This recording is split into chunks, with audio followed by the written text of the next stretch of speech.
Hello friends, welcome to सफलता मंत्र super TET की क्लास में एक बार फिर से आप सभी लोगों का बहुत बहुत स्वागत है। एक बार तुरंत सभी लोग क्लास में जुड़ जाइए और अच्छे से एक एक क्वेश्चन को एक एक टॉपिक को समझते रहिए। तो दोस्तों, सुपर टेट 2021 की सीरीज में आप सभी के लिए आज हम फिर से लेकर आए हैं संविधान से रिलेटेड इंपॉर्टेंट क्वेश्चंस। आज की क्लास में आपको बताएंगे वित्त आयोग के बारे में। इसके बाद जो अलग से आप लोगों को मूल अधिकार बताए गए, मूल अधिकार किस अनुच्छेद में आते हैं, इतनी चर्चा आज की क्लास में हम लोग करेंगे। तो जितना पढ़ाते रहे उतना याद करते रहिएगा, क्लास में एंड तक जुड़े रहिएगा और चैनल को सब्सक्राइब करके बेल आइकन को प्रेस दबान करना मत भूलिएगा। तो चलिए शुरू करते हैं।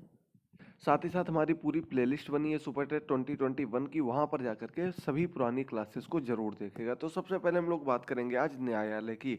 तो दोस्तों, न्यायालय की जो सबसे बड़ी इकाई होती है, सबसे बड़ा न्यायालय होता है, उसे हम सर्वोच्च न्यायालय कहते हैं। ये आपका कहाँ पर है? तो सर्वोच्च न्यायालय आपका दिल्ली में स्थित है। कहाँ पर है? दिल्ली में है। ये सबसे बड़ा न्यायालय है पूरे देश का। और इसके जो सर्वोच्च न्यायालय के मुख्य न्यायाधीश हैं, उनका नाम है श्री अरविंद बोबड़े। याद रखिएगा, एक अंक आपको यहाँ से जरूर मिलेगा। इसके पहले जो थे वो आप लोगों को पता होगा। और इस समय वर्तमान समय में, उनके रिटायरमेंट के बाद वर्तमान समय में अरविंद बोबड़े मुख्य न्यायाधीश हैं। यही क्वेश्चन आपके सामने बन सकता है, सर्वोच्च न्यायालय के मुख्य न्यायाधीश। इसका सर्वोच्च न्यायालय से छोटा होता है उच्च न्यायालय। उच्च न्यायालय राज्य स्तर पर होता है और जरूरी भी नहीं कि प्रत्येक राज्य में एक हो। जैसे यूपी में हम बात करें तो मेन उच्च न्यायालय जो है वो इलाहाबाद में है और उसकी खंडपीठ जो है वो लखनऊ में स्थित है। तो इस आधार पर उच्च न्यायालय बनाए गए हैं। इसके बाद होते हैं सेशन कोर्ट। उसके बाद होते हैं नगर मजिस्ट्रेट 1, नगर मजिस्ट्रेट 2, नगर मजिस्ट्रेट 3। ये इनका क्रम होता है।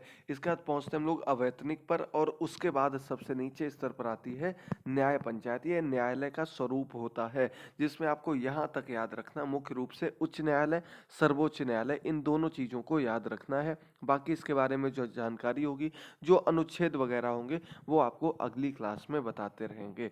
चलिए बात कर लेते हैं हम लोग आगे वित्त आयोग के बारे में। सबसे पहला क्वेश्चन है, वित्त आयोग के वर्तमान अध्यक्ष कौन है? तो वित्त आयोग के वर्तमान अध्यक्ष का नाम है एन के सिंह। ठीक है दोस्तों, ये वर्तमान वित्त आयोग के अध्यक्ष हैं। वित्त आयोग का प्रावधान क्या है? तो वित्त आयोग के गठन का प्रावधान भारतीय संविधान के 280 अनुच्छेद में वर्णित है। यानी कि इनको किसके अंतर्गत बनाया जाता है? 280 अनुच्छेद के अंतर्गत इनका चयन किया जाता है, इनका गठन किया जाता है। आगे बढ़ते हम लोग।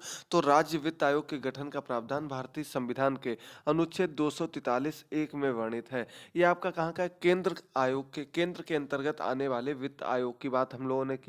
ये आपको किस में दी गई? 280 अनुच्छेद के अंतर्गत दी गई है।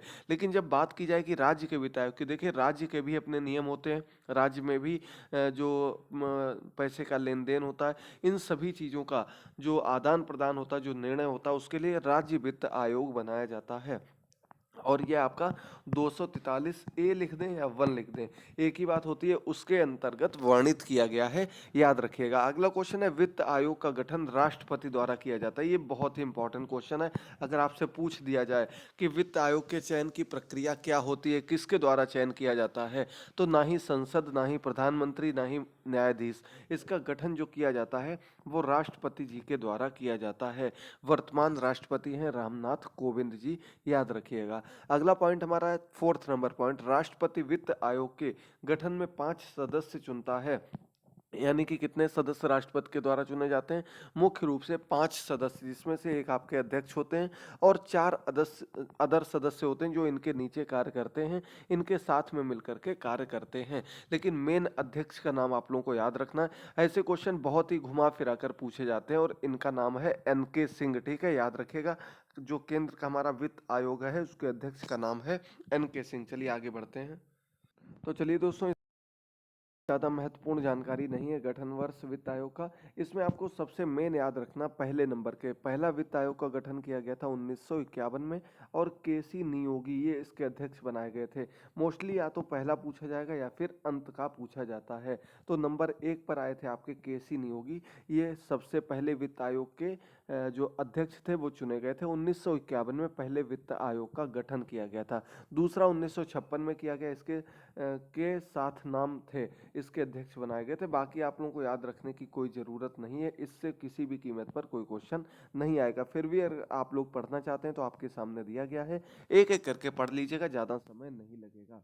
अगले जो 15वें अध्यक्ष चुने गए हैं, ये वर्तमान समय में 2017 में चुने गए थे एन.के. सिंह राष्ट्रपति जी के द्वारा, और ये 15वें अध्यक्ष चुने गए हैं। याद रखिएगा कौन से नंबर के हैं, 15वें नंबर के। पहले नंबर के कौन थे, के.सी. नियोगी, नंबर 1 पर 1951 में चुने गए थे, और वर्तमान समय में एन.के. सिंह वित्त आयोग के अध्यक्ष हैं, जो 15वें नंबर के हैं। याद रखिएगा। चलिए अब कुछ मूल अधिकारों के बारे में बात कर लेते हैं। अगर आपको बताया जाए कि मूल अधिकार कितने बनाए गए थे जब हमारा संविधान बना था तब, तो आप लोगों को याद रखना है ये कितने थे, 7 थे, ठीक है। लेकिन इनकी संख्या, आपको पता होना चाहिए, इनकी संख्या 6 कर दी गई थी। जो हमारा संपत्ति का अधिकार था, संपत्ति के अधिकार को इसमें से हटा दिया गया था। संपत्ति का अधिकार मूल अधिकार के अंतर्गत नहीं रह गया। अब मेन आपको क्या याद रखना है, यहाँ पर अनुच्छेद याद रखने हैं। तो नंबर 1 पर आता है आपका समता का अधिकार। ये अनुच्छेद 14 से 18 में वर्णित है। समता का अधिकार, ठीक है, समानता का अधिकार भी इसको कहते हैं। ये अनुच्छेद 14 से 18 में वर्णित है। इसका स्वतंत्रता का अधिकार आता है आपका, ये अनुच्छेद 19 से अनुच्छेद 22 तक वर्णित किया गया है। इसके बाद आता है शोषण का अधिकार, ये आपका अनुच्छेद 23 और 24 में वर्णित किया गया है। सबसे महत्वपूर्ण यहाँ पर स्वतंत्रता का अधिकार है, याद रखिएगा। अगला धार्मिक स्वतंत्रता का अधिकार, ये 25 से 28 में वर्णित है। किसमें, 25 से 28 में वर्णित किया गया है। संस्कृति एवं संस्करण या संस्कृत एवं शिक्षा का अधिकार, ये आपका 29 और 30 में है। इसी के अंतर्गत आपको आरटीई भी जानना है, राइट टू एजुकेशन के बारे में, जो कि आपके लिए इम्पोर्टेंट है। संपत्ति का अधिकार का वर्णन तो किया ही गया है, तो इसके बारे में भी जान लीजिएगा। अनुच्छेद 31 में इसके बारे में बताया गया है। और संवैधानिक उपचार का अधिकार, ये अनुच्छेद 32 में वर्णित किया गया है, याद रखिएगा, ठीक है। मूल अधिकारों के बारे में संख्या नहीं याद रखनी है आपको, मुख्य रूप से यही याद रखने हैं। और क्या इसके अंतर्गत अनुच्छेदों में बताया गया, उसके बारे में हम लोग चलिए बात कर लेते हैं। तो सबसे पहले आपको यहाँ पर ये याद रखने कौन से अनुच्छेद में किसका वर्णन किया गया है। 14 से 18 आपका समानता या समता का अधिकार है। स्वतंत्रता का अधिकार 19 से लेकर के 22 तक है। शोषण का अधिकार 23-24 में। धार्मिक स्वतंत्रता का अधिकार 25 से 28 में है। संस्कृति और शिक्षा का 29 और 30 में है।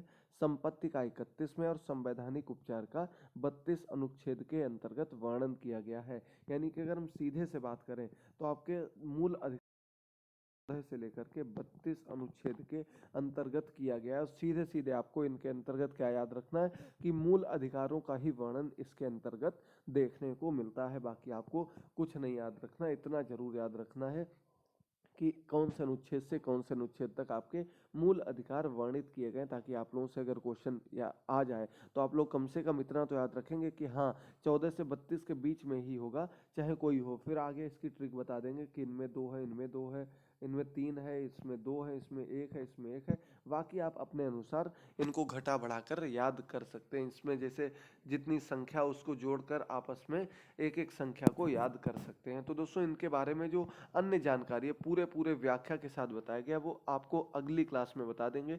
कोल्ड की वजह से बोलने में थोड़ी सी प्रॉब्लम हो रही है, तो आप लोग इतना आज पढ़ लीजिए और एक एक चीज़ को समझते रहिए। अगर क्लास पसंद आई हो तो दोस्तों लाइक करना मत भूलिए। आपको हमने कहा था कि मंडे से 100% आपकी लाइव क्लास स्टार्ट कर देंगे।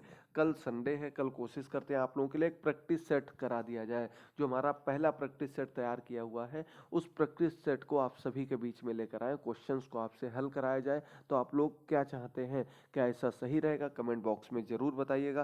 क्लास को अधिक से अधिक शेयर करते रहिएगा। दोस्तों आपके व्यूज़ इस समय नहीं आ रहे हैं ज़्यादा, तो सपोर्ट करना मत भूलिएगा।